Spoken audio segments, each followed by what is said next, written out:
What is 313? 313 Recreation. 우리가 꿈꾸는 교회의 명칭은 313입니다.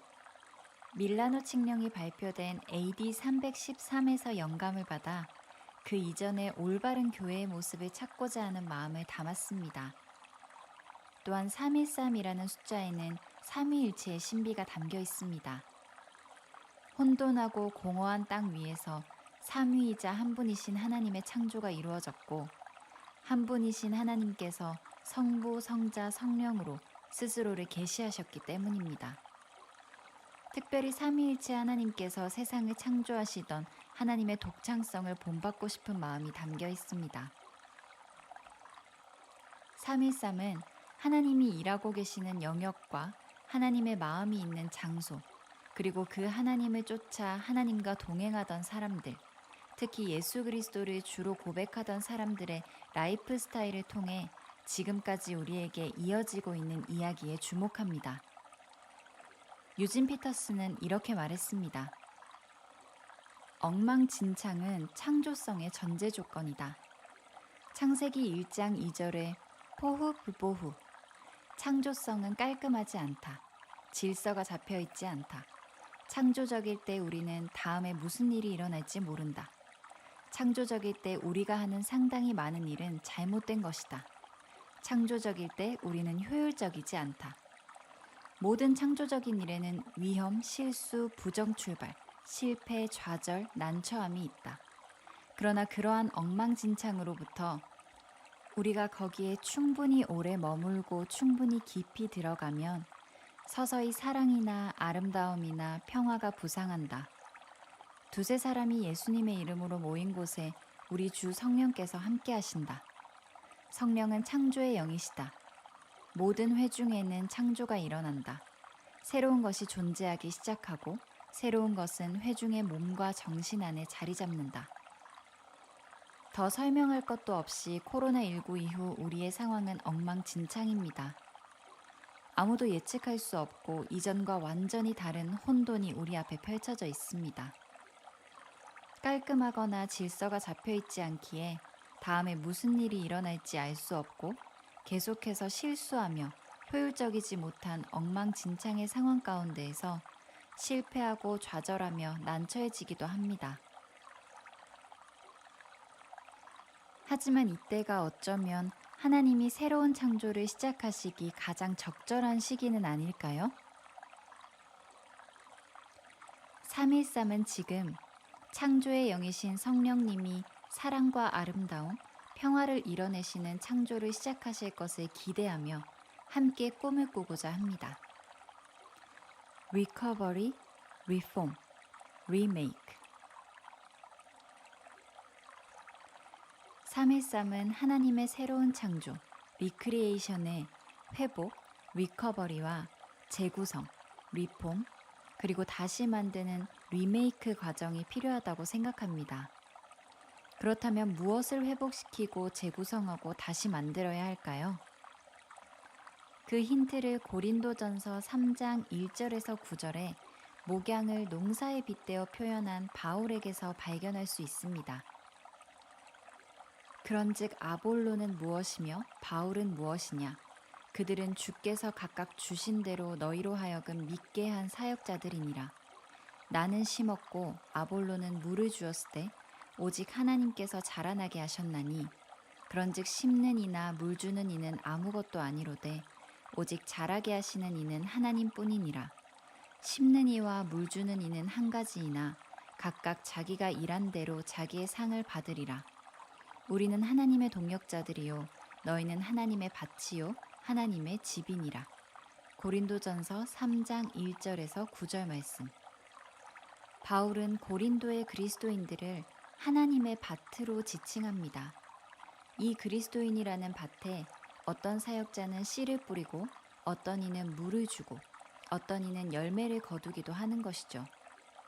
목양의 현장은 한 사람의 책임이나 능력에 의해 좌지우지 되는 것이 아니라 과정마다 하나하나 다른 이들의 도움과 섬김의 손길이 있었음을 이야기합니다. 그렇다면 이 농사는 어떻게 성공할 수 있을까요? 통제되지 않는 영역이 많은 농사의 성공은 기본적으로 밭을 구성하고 있는 흙의 상태가 좌우합니다. 식물이 잘 자라기 위해서는 적절한 바람, 햇빛, 비, 그리고 농부의 수고가 필요하겠지만 씨앗이 발아하고 건강하게 자라기 위해서는 무엇보다 좋은 흙의 구성과 곤충들이 살아 숨쉬는 좋은 땅이 필요합니다. 하지만 이 땅 위에 아스팔트를 깔고 건물을 올려버리면 식물이 자라날 수 없을 것입니다. 그렇게 식물을 건강하게 자라게 하기 위해서는 토양에 섞여 있는 돌과 아스팔트를 걸러내고 구획을 다시 잡아야 합니다. 또한 건강하지 못한 양분이 있다면 건강한 양분을 공급하고 어떤 부분은 갈아엎어 순환시켜 정화하는 작업도 필요합니다. 토양을 본래의 목적에 맞게 회복하고 재구성하는 것이죠.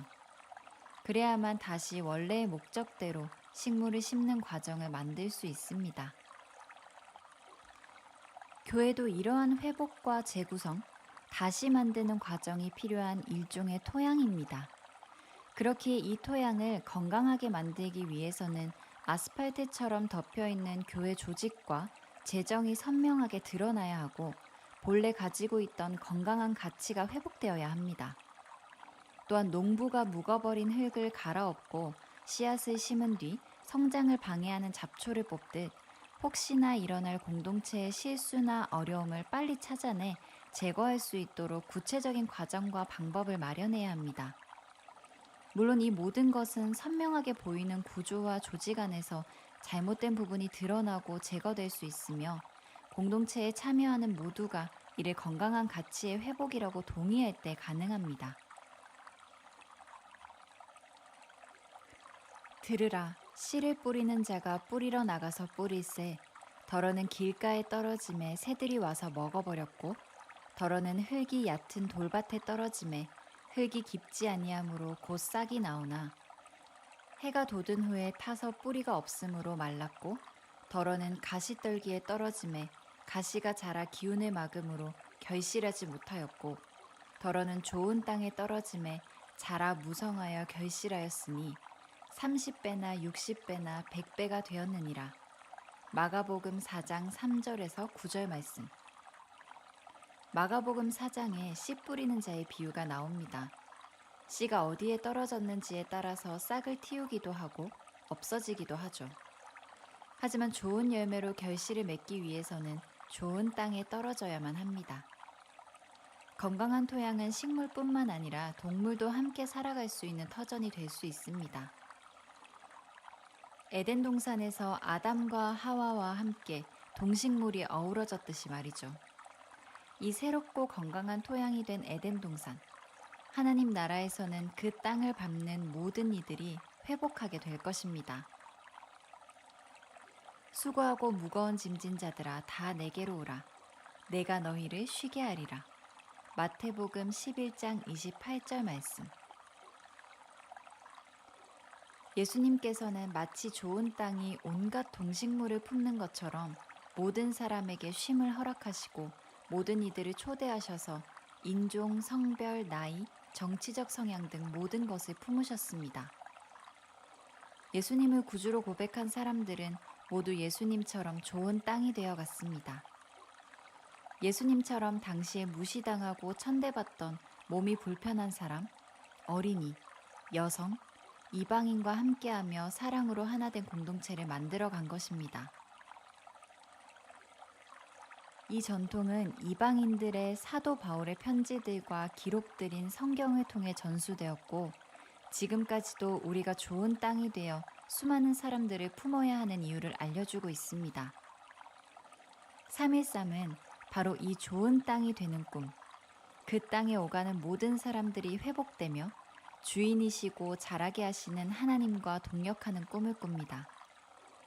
이는 사람들이 오가며 회복의 이야기가 담긴 믿음의 씨앗을 뿌렸을 때 그 씨앗이 건강하게 싹을 틔우고 결실을 맺기까지 키워나갈 수 있는 재구성된 좋은 토양이 되어야만 가능할 것입니다.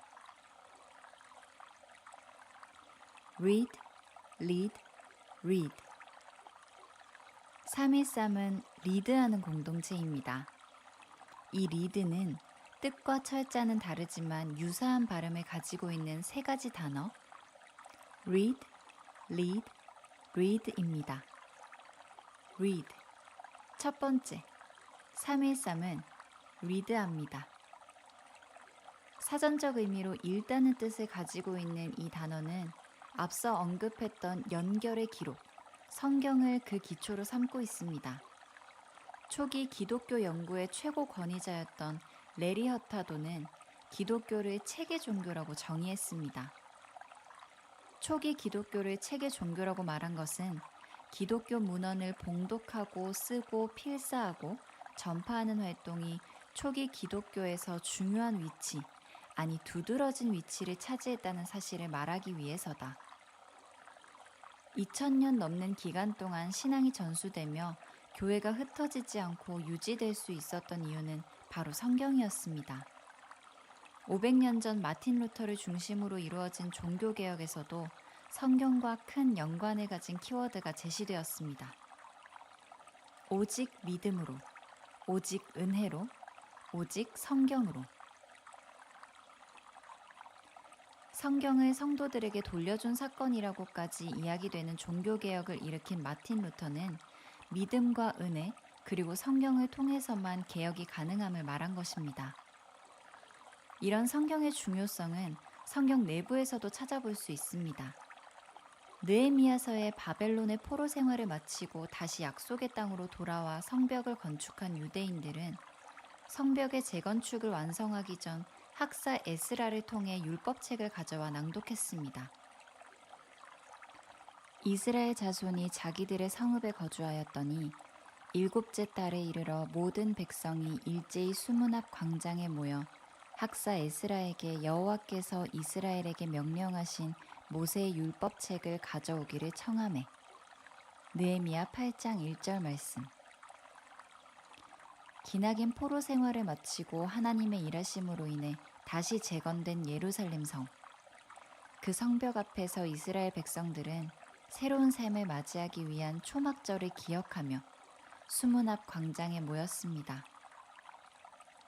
다시 세워진 예루살렘 성벽을 보며 하나님의 약속과 새로운 삶에 대한 강렬한 욕구가 일어났고 학사 에스라에게 하나님의 말씀을 들려달라고 요청한 것입니다. 그리고 학사 에스라가 읽은 하나님의 말씀을 들은 이스라엘 백성들은 완성된 성벽이 끝이 아님을 깨달았습니다.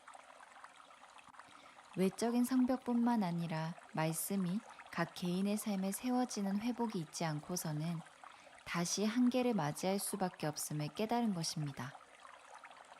그래서 그들은 하나님의 말씀을 간절히 사모하며 새벽부터 정오까지 대략 6시간 정도 율법에 귀를 기울였습니다. 기대거나 앉아서 듣기에도 힘들 정도로 긴 시간을 서서 말씀에 대한 불타는 갈증을 해소하기 위해 귀를 기울였고 말씀을 깨닫고 이해하는 시간에 온전히 집중했습니다. 혈통적으로는 유대인이었지만 언어나 문화적으로 바벨론의 영향을 받은 그들은 다시 세워진 성벽을 보며 하나님의 말씀을 다시 읽음으로 언약 백성으로서의 정체성을 다시 세울 수 있었던 것입니다. 그렇다면 오늘 우리는 어떻게 말씀을 대해야 할까요? 먼저 하나님의 말씀을 언약으로 받아들이는 자세가 필요합니다. 언약은 사전적 의미로 쌍방 간의 합의에 의해 이루어지는 약속으로서 특별히 성경에서는 하나님께서 인간과 인격적으로 맺으신 구원 언약이 중심 주제입니다. 대표적으로 이런 내용들이 기록되어 있습니다. 1. 노아와 맺으신 무지개 언약. 2. 아브라함과 맺은 언약. 3. 야곱과의 언약. 4. 모세와의 언약. 5. 십자가 언약. 6. 보혜사 언약. 7. 재림 언약. 이를 통해 우리가 알 수 있는 것은 하나님께서 법적인 구속력을 지닌 언약을 우리와 맺으셨다는 점입니다.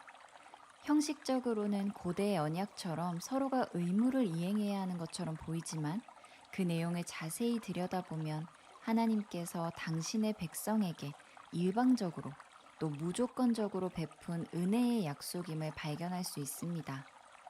다만 언약 백성에게 그 언약을 믿고 순종하는 것만을 요구하시죠. 이런 시각으로 볼 때 성경은 계약서로 쉽게 이해할 수도 있습니다.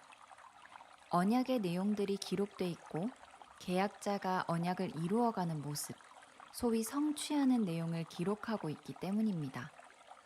이 언약은 성경 속 인물들에게만 적용되는 것이 아니라 인류 모두에게 적용되는 약속이기에 하나님의 백성, 즉 모든 사람들이 잘 읽고 숙지해야 하는 내용입니다. 이를 통해 우리는 하나님의 생각을 자세히 알 수 있으며 우리의 삶의 방향도 맞추어 갈 수 있기 때문입니다. 우리는 우리가 만드는 하나님 개념 속에 갇혀 삽니다. 우리는 먼저 가능한 하나님을 있는 그대로 생각하기 시작해야 한다. 그래서 말씀이 중요한 겁니다.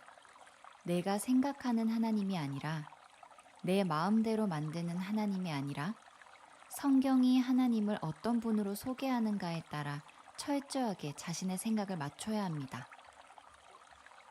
그렇지 않으면 내 생각과 하나님 개념은 벗어나고 표류할 수밖에 없습니다. lead, 두 번째, 313은 리드합니다.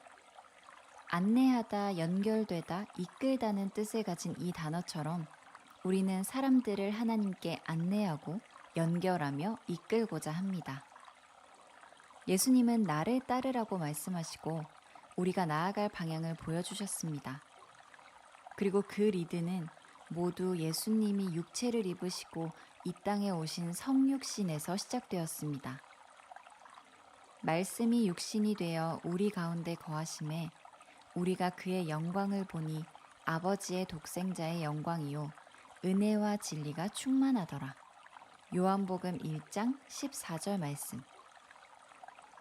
거룩한 하나님이 육신을 입은 인간이 된 성육신은 높은 곳에서 낮은 곳, 위에서 아래로의 방향이 변화된 인간을 위해 하나님이 직접 인간이 되신 사건이죠.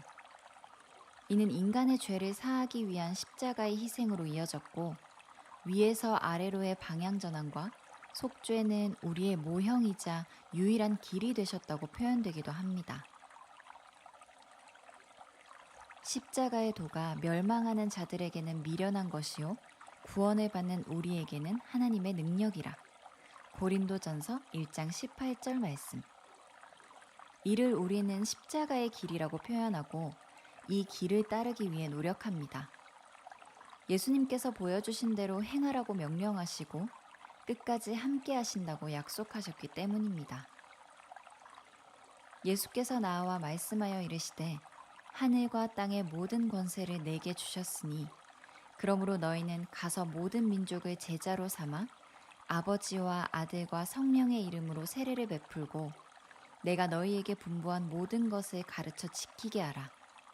볼지어다 내가 세상 끝날까지 너희와 항상 함께 있으리라 하시니라. 마태복음 28장 18절에서 20절 말씀. 예수 그리스도를 모르는 이들을 제자로 삼아 세례를 베풀고 하나님 나라의 백성이 되게 하는 건 우리의 욕심이 아니라 하나님의 명령입니다. 이 불가능한 일을 이루시는 분은 불가능을 가능케 하시는 하나님이십니다. 마치 밤새 물고기를 잡지 못해 낭망하여 그물을 씻고 있는 한 어부에게 깊은 곳에 그물을 던져 물고기를 다시 낚으라고 말씀하시고 그 말씀에 의지했을 때 많은 물고기를 잡게 된 예수님과 베드로의 첫 만남처럼 말이죠. 세베대의 아들로서 시몬의 동업자인 야고보와 요한도 놀랐습니다. 예수께서 시몬에게 이르시되 무서워하지 말라. 이제 후로는 내가 사람을 취하리라 하시니 그들이 배들을 육지에 대고 모든 것을 버려두고 예수를 따르니라. 누가복음 5장 10절에서 11절 말씀. 결국 리드의 방향성은 위에서 아래로 오신 성육신, 안에서 바깥으로 임하는 속죄, 앞서 경험하는 부활과 미래입니다. 그 중심에는 예수 그리스도가 있습니다.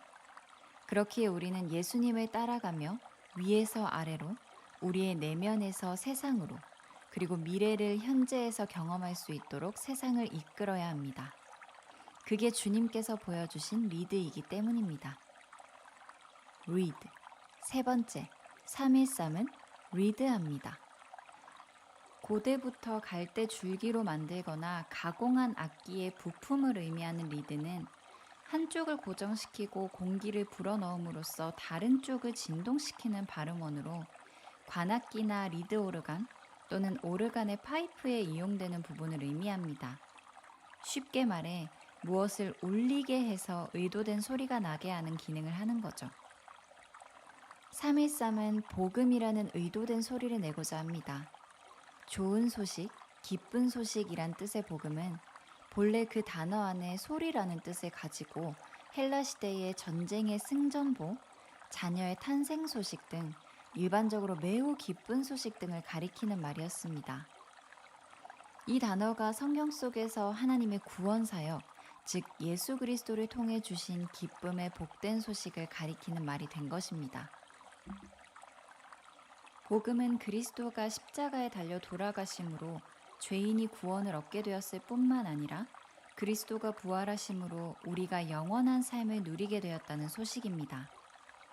이 복음은 사람을 통해 사람에게 전달되는 특성을 가지고 있습니다.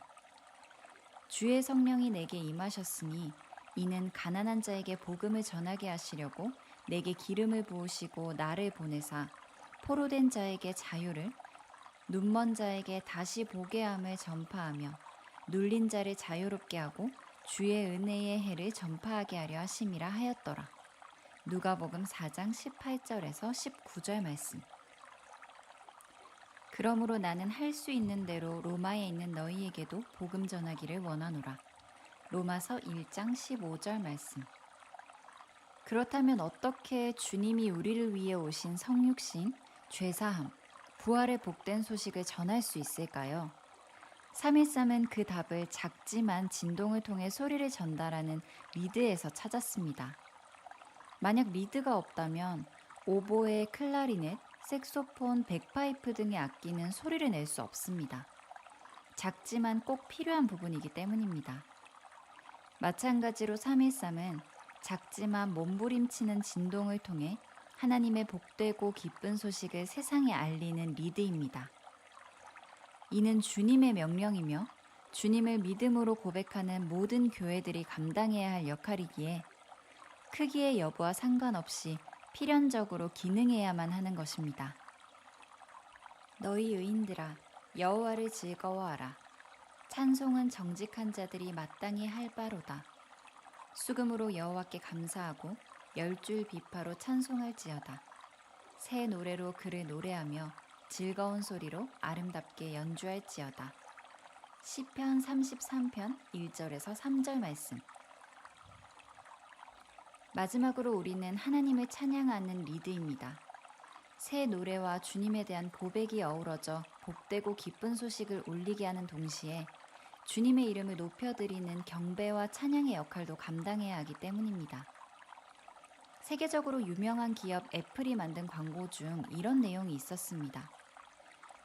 그들이 만든 제품 뒤로 다양한 사람들의 음악, 게임, 채팅, 독서, 업무 등의 활동을 이어서 보여주다가 맥 그 뒤에서 라는 문구로 마무리되는 영상인데요. 자신들의 제품을 통해 폭넓은 체험과 기능을 누릴 수 있다는 자신감을 내포한 내용이라는 느낌을 주는 광고였습니다. 여기서 우리가 주목해야 할 점은 맥이라는 공통점을 가지고 있기에 가능할 수 있다는 메시지입니다. 313도 마찬가지입니다. 우리가 하고자 하는 일들과 나아가고자 하는 다양한 방향들은 결국 하나님의 말씀, 그 뒤에서 시작되는 일입니다. 말씀이라는 공통점에서 시작해야만 말씀을 읽고, 말씀으로 이끌고, 말씀을 울리게 하는 모든 일들이 가능하기 때문입니다.